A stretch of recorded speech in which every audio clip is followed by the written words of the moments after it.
Here's how I like to make super delicious fried noodles right at home. So for the noodles, I'm gonna be a bit extra and make it from scratch. We'll be throwing in 1.5 cups of flour. You can use any type you like, cake, bread, or all-purpose flour. Throw in a pinch of salt. There's a bit of a debate whether or not you should add salt when you're making the dough, but I personally feel like it tastes a little bit better. And to be honest, I don't think it really matters. Make a little well in the middle, then throw in 2 eggs. They're roughly 100 grams. Then mix everything together. This is the texture of the dough you're looking for. I personally like the dough to be on the drier side. Knead it for roughly 3 to 5 minutes. So a lot of recipes out there will tell you to let the dough rest for roughly an hour.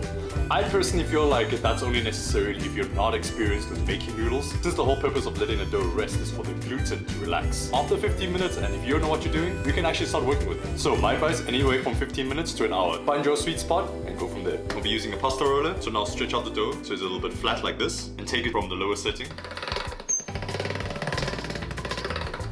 Fold it in half, go through it again.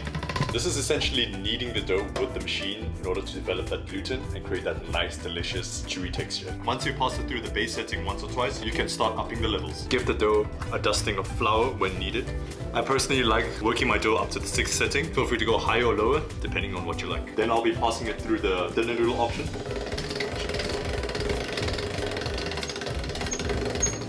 And this is the noodle texture that we're looking for. Give it a quick dusting of flour to keep it nice and separated, then we'll be boiling. In a pot of hot water, I like to cook it like pasta, add a generous amount of salt, and throw in your noodles.